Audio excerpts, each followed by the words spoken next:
Bismillahirrahmanirrahim.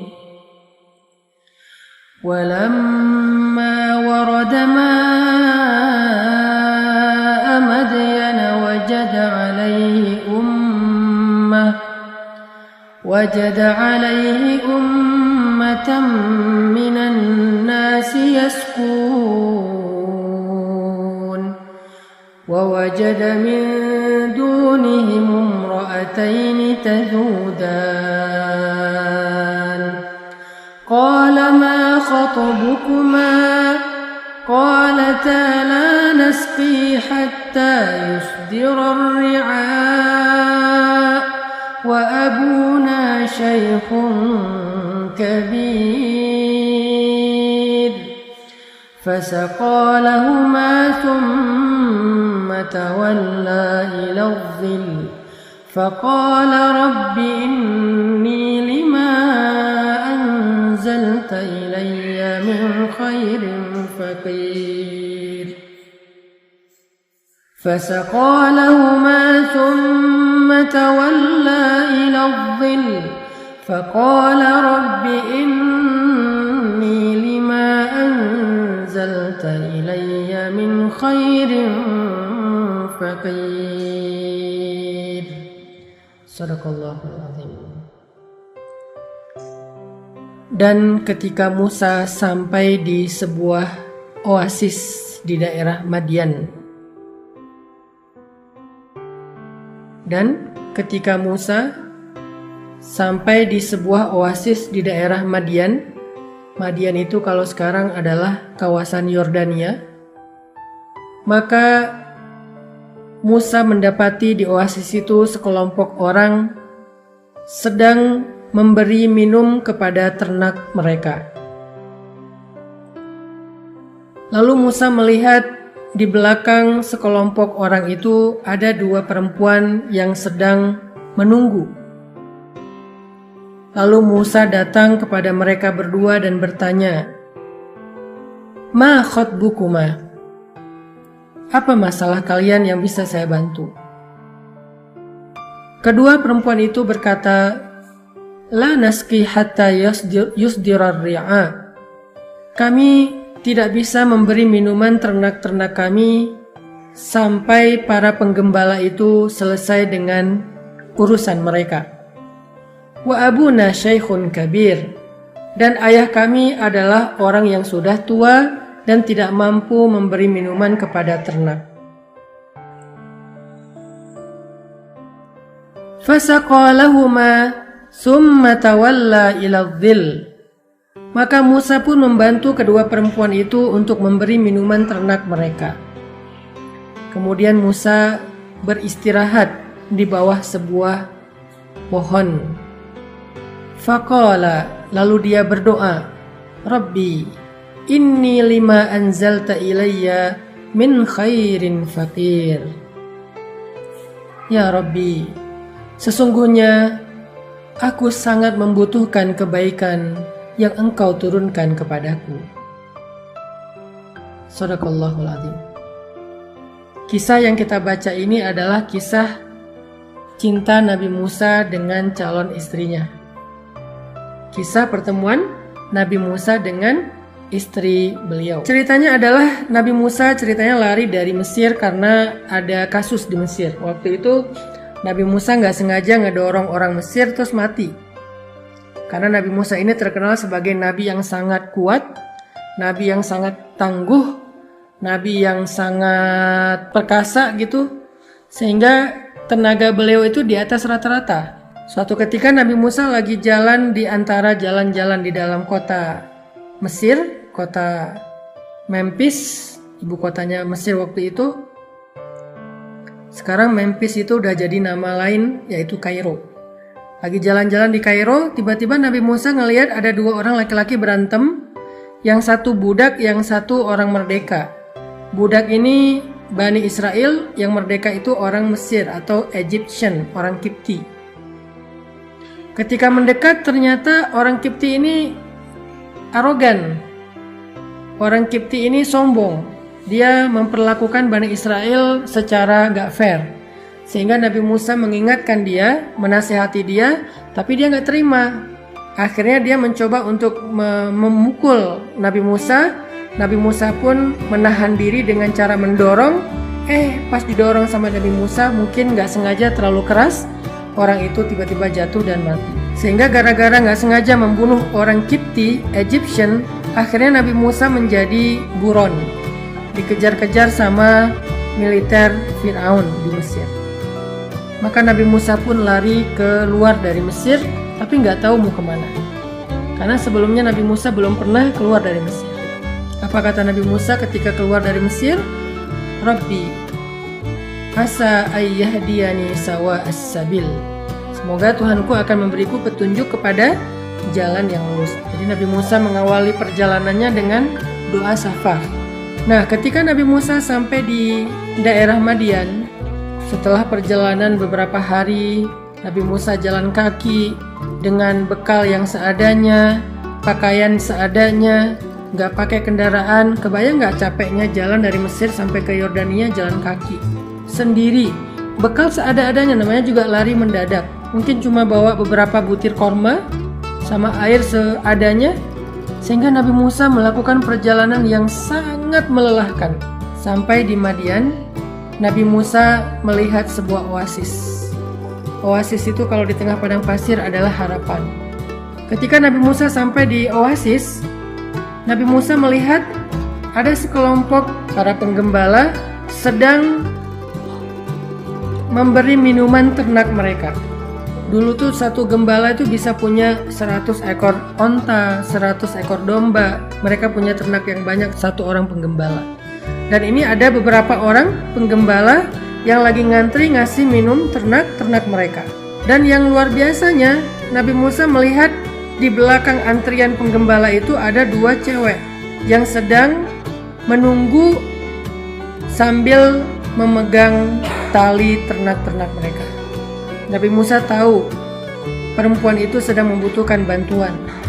Akhirnya Nabi Musa pun datang kepada mereka. Lalu Nabi Musa bertanya kepada kedua perempuan ini, apa masalah kalian? Jadi kalau misalnya ketemu dengan perempuan atau dengan lawan jenis yang kita nggak kenal tapi kita tahu mereka membutuhkan bantuan, jangan basa-basi, jangan terlalu caper, jangan terlalu berlebihan, tapi fokus aja kepada niat baik kita pengen membantu. Sehingga kita bertanya, ada yang bisa saya bantu? Itulah yang dilakukan Nabi Musa alaihissalam untuk menjaga perasaan. Perasaan siapa? Perasaan beliau dan perasaan perempuan tersebut. Ini namanya fiqhul masyair, fikih perasaan.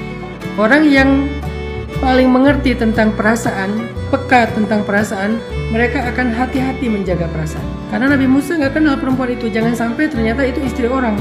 Kalau Nabi Musa udah terlanjur caper sehingga terjadi fitnah, nanti suaminya akan kecewa, suaminya akan sedih. Yang lebih parah lagi, suaminya akan marah dan akan terjadi keributan. Berarti kan kita nggak bisa jaga perasaan orang. Lalu perempuan ini menjawab pun dengan perasaan malu-malu. Perempuan ini menjaga kehormatannya, dan salah satu penjaga bagi seorang perempuan itu adalah rasa malunya. Fa'il lam tastahi fa'mal ma syi'ta, kata Nabi. Kalau kamu nggak punya malu, kamu akan melakukan apa yang kamu mau. Karena nggak punya malu, nggak ada lagi penjaga, nggak ada lagi yang menghalangi. Sehingga seorang perempuan, walaupun sama dengan laki-laki juga harus punya rasa malu, tapi perempuan harusnya lebih besar rasa malunya, karena rasa malu itulah yang menjaga dia. Karena rasa malulah dia akhirnya menutup aurat. Karena rasa malulah akhirnya dia membatasi pergaulan. Karena rasa malulah akhirnya dia tidak berlebihan dalam sikap.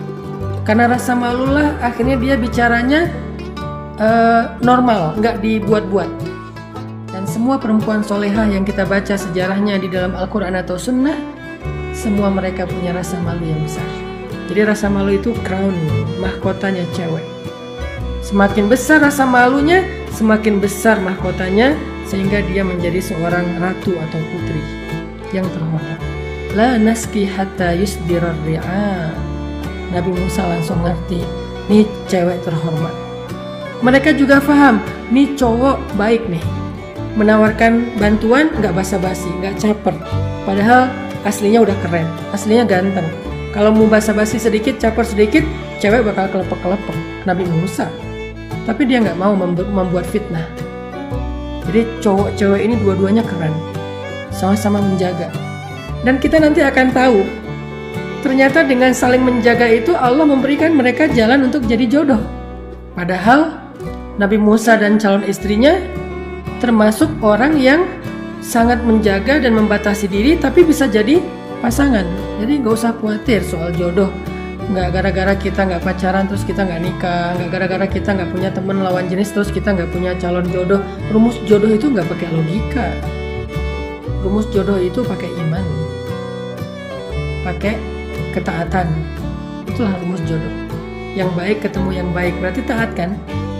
Bukan kalau udah dekat jadi jodoh, belum tentu. Banyak udah dekat banget sampai melewati batasan syariat, terus nggak jadian, putus. Banyak. Jadi rumusnya bukan logika kita, rumusnya bukan emosional kita, rumusnya itu iman dan ketaatan. Akhirnya Nabi Musa ketika tahu jawaban perempuan ini bahwa mereka nggak bisa ngasih minuman ternak sampai laki-laki yang penggembala itu beres, dan mereka memberi alasan bahwa mereka punya ayah tapi ayah mereka udah tua renta sehingga nggak bisa lagi memberi minuman ternak, karena memberi minuman ternak ini butuh tenaga. Maka Nabi Musa fasaqalahuma, membantu kedua perempuan ini dengan cara memberi minuman ternak mereka. Nabi Musa itu habis melakukan perjalanan panjang sendiri sampai di sebuah sumur, ngelihat dua orang cewek sedang membutuhkan bantuan. Nabi Musa langsung datang bertanya, "Ma khatbukuma, ada yang bisa saya bantu? Kalian ada masalah?" Nabi Musa langsung buru-buru ngambil ternak itu, diberi minuman satu-satu sampai beres. Lalu perempuan itu pergi aja. Ini menunjukkan Nabi Musa adalah seorang laki-laki sejati, nggak akan membiarkan perempuan sendiri kesusahan, walaupun beliau capek banget. Ini nih karakter basicnya seorang cowok keren itu adalah melindungi. Di sini juga teman-teman bisa belajar ya, tipe cowok kayak gimana yang ideal untuk jadi suami kalian. Tipe cowok kayak gimana? Salah satunya kayak Nabi Musa, melindungi. Dia nggak akan rela membiarkan perempuan itu susah. Kalau dia masih sanggup, walaupun dia udah lelah banget, dia akan lakukan.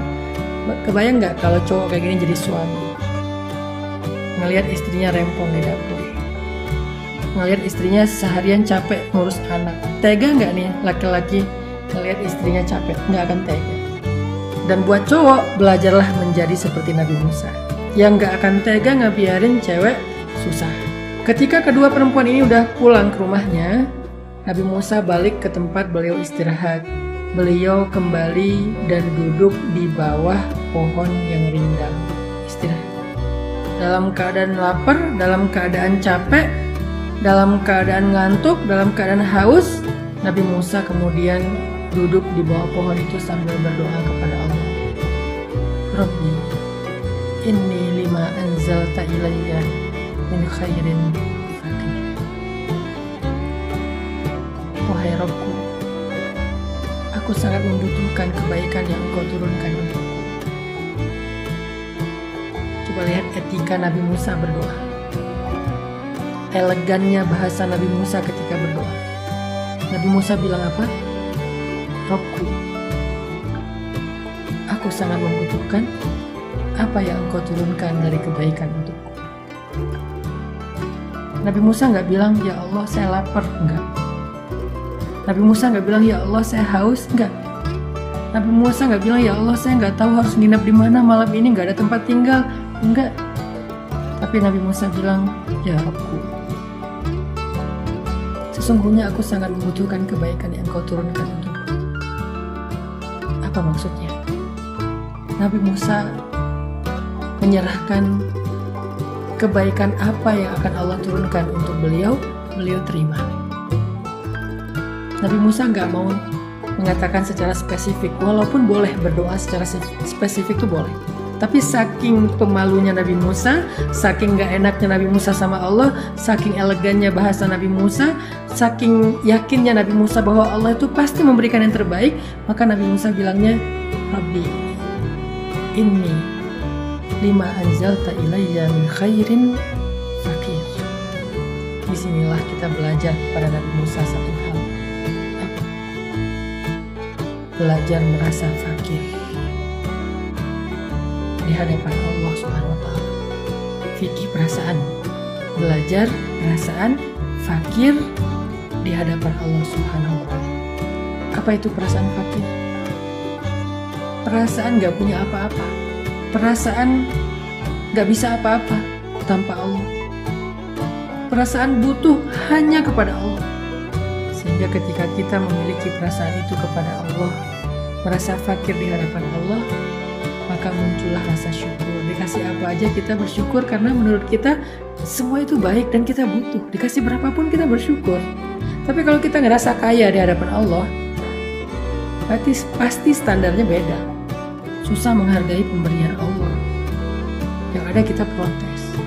Kalau kita merasa udah keren, ketika dikasih jodoh oleh Allah, kita ngerasa kayak, kok gini doang sih jodoh saya? Emang kita keren gitu? Jadilah fakir. Fakir bukan hanya soal harta, total kehidupan kita.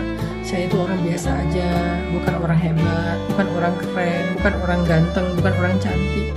Sehingga saya nggak merasa harus mendapatkan pasangan yang harusnya kayak gini spesifik. Enggak. Jangan merasa keren di hadapan Allah. Jangan merasa kuat di hadapan Allah. Jangan merasa sempurna di hadapan Allah. Jangan merasa kaya di hadapan Allah, karena itu awal dari kedurhakaan. Sehingga Nabi Musa mengatakan, Rabbi, inni bima anzalta ilayya min khairin fakir. Setelah Nabi Musa berdoa kayak gitu, coba perhatikan lagi surat Al-Qasas ayat 25 sekarang. فَجَاءَتْهُ إِحْدَاهُمَا تَمْشِي عَلَى اسْتِحْيَاءٍ. Maka tiba-tiba datanglah salah satu dari dua perempuan tadi. Nabi Musa lagi bersandar di pohon, lapar banget, capek banget, haus banget. Baru berdoa kepada Allah, Rabbi, inni bima anzalta ilayya min khairin fakir. Langsung Allah ijabah dengan mengutus satu dari dua perempuan tadi berjalan ke arah Nabi Musa. Perhatikan kalimatnya, tamshi ala istihya, berjalan malu-malu. Ada dua pelajaran minimal di sini. Pertama, seperti yang saya sampaikan tadi, sifat perempuan yang paling soleha itu adalah sifat pemalu. Sehingga ketika dia bertemu dengan lawan jenis yang bukan muhrimnya, dia berjalan malu-malu. Gimana jalan malu-malu? Maju, mundur. Maju lagi, aduh gimana ya, mundur lagi. Aduh gimana ngomongnya ya, malu-malu. Luar biasa, nih perempuan keren banget. Dari cerita ini aja kita udah tahu betapa perempuan ini cantik, pintar, soleha, baik, keren pokoknya. Namanya calon istri Nabi, pasti keren. Pelan-pelan Nabi Musa lagi duduk bersandar, istirahat. Perempuan itu mau mendekat tapi kayak malu gitu. Mau ngomong tapi harus disampaikan. Cuman gimana nyampeinnya, malu. Makin pemalu, makin cantik. Ini buat cowok-cowok. Kalau cewek tadi udah tahu calon dari cowok yang keren tuh gimana. Kalau sekarang buat cowok-cowok, cewek yang keren tuh kayak gimana. Cewek keren, malu-malu. Makin malu, makin cantik. Jadi cantiknya bukan fisik. Cantiknya adalah karakter. Makin pemalu, makin ideal jadi istri. Karena dia akan menjaga diri, kita nggak akan khawatir terhadap dia. Kita akan tenang meninggalkan rumah, pergi kerja keluar kota. Karena istri kita pemalu. Walaupun malu-malu, akhirnya dia maksain diri untuk bicara. Dia bilang, qalat, inna abi yad'uka liyajziyaka ajra ma saqaita lana. Saya mencoba untuk menirukan intonasi ngomong bahasanya. Karena saya pengen mengimajinasikan sejarah. Bahasanya datar, nggak caper, nggak dilembut-lembutkan suaranya, nggak lirak-lirik, nggak senyum-senyum sendiri, nggak pakai emoticon, nggak pakai little love segala macam, karena belum halal. Bahasanya santai aja, datar. tapi informasinya sampai di mana datang. Inna abi yad'uka liyajziyaka ajra ma saqaita lana. Ayah saya mengundang engkau ke rumah untuk mengucapkan terima kasih karena kamu udah membantu kami. Udah gitu doang, biasa aja. Dan Nabi Musa pun faham, sehingga akhirnya Nabi Musa pun ikut jalan bersama dengan perempuan ini ke rumahnya. Sampai di rumahnya, Nabi Musa ngobrol cerita tentang kisah beliau kepada laki-laki tersebut, ayah perempuan tersebut. Lalu ketika ayah perempuan ini ke belakang bertemu dengan putri-putrinya, salah satu dari perempuan ini kemudian ngomong, qalat ihdahuma ya abati, wahai ayah putri saya, wahai ayah, istajir, pekerjakanlah laki-laki itu untuk membantu ayah. Inna khaira man istajart al-qawiyul amin. Karena yang paling baik laki-laki untuk engkau pekerjakan adalah laki-laki yang kuat dan laki-laki yang baik. Amanah. Perhatikan dulu bahasa perempuan ini. Dia minta apa? Minta nikah? Enggak.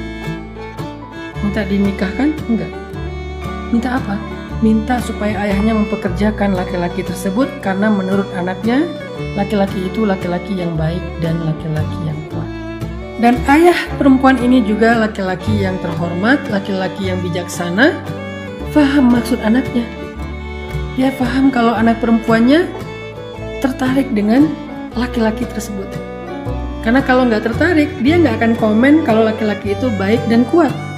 Dia tertarik, dia memperhatikan, sehingga dia bisa menyimpulkan laki-laki itu laki-laki yang baik dan kuat dan amanah, cocok bekerja di rumah kita. Sehingga ayahnya ini langsung ngerti, oh anak saya perhatian sama laki-laki tadi.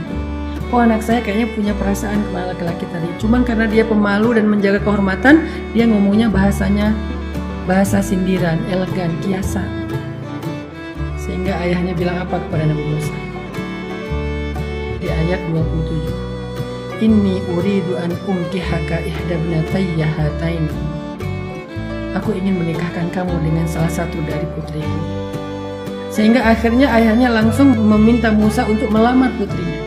Dan Nabi Musa juga mengenal putri itu sekilas. Tadi yang lihat di tempat oasis, ngelihat bagaimana perempuan ini akhlaknya mulia, menjaga kehormatan, rela ngantri daripada harus bercampur dengan laki-laki, dan perempuan ini juga jalannya malu-malu, sehingga Nabi Musa langsung paham bahwa perempuan ini orang baik, ayahnya juga solih, keturunan dari orang solih. Akhirnya Nabi Musa pun menerima tawaran itu dan melamar perempuan tersebut. Menikahlah Nabi Musa di Madian atau Yordania. Udah ngerti ya maksudnya? Bagaimana menjaga perasaan, fikih, masyair. Jangan diberikan dulu perasaan itu kepada lawan jenis kalau belum halal. Jangan disampaikan dulu. Jangan bilang I love you dulu. Jangan bilang aku sayang sama kamu. Jangan. Jaga dulu sampai waktunya tiba. Jaga perasaan dengan cara-cara yang elegan, dengan cara-cara yang terhormat. Gak usah khawatir, gak akan kemana kalau udah jodoh. Gak usah khawatir kalau kita terlalu elegan, terlalu menjaga kehormatan dan segala macam, nanti dia keduluan sama yang lain. Enggak. Karena yang baik itu ketemu dengan yang baik, itulah jodoh. Jodoh itu bukan kita dengan siapa, bukan. Jodoh itu yang baik ketemu dengan yang baik, itu jodoh. Yang gak baik ketemu yang gak baik, itu jodoh. Soal siapa orangnya, Allah lebih tahu. Jodoh itu at-tayyibin lit-tayyibat atau at-tayyibat lit-tayyibin. Jodoh itu orang yang rajin sholat ketemu rajin sholat, yang cinta Al-Quran ketemu pecinta Al-Quran, yang suka membantu orang lain ketemu dengan yang suka membantu orang lain, yang pemalu ketemu dengan pemalu, yang keren ketemu dengan yang keren. Itu jodoh. Keren di sini artinya akhlaknya. Jadi nggak usah khawatir. Kalau kita menjaga kehormatan, kita elegan, kita pemalu, kita menjaga diri, pasti jodoh kita juga kurang lebih kayak gitu. Kalau ada orang yang kita harapkan ternyata nggak jadi sama kita, berarti emang dia bukan jodoh kita dan dia nggak sama dengan kita dalam hal tadi. Mungkin kebaikannya, mungkin kesolehannya gak sama. Pasangan itu kan ada kemiripan ya, sehingga bisa saling mengutuhkan, sehingga klop gitu. Kalau nggak klop namanya bukan pasangannya. Jadi teman-teman yang dirahmati Allah, di sini kita belajar banyak kebaikan dari kisah Nabi Musa alaihissalam.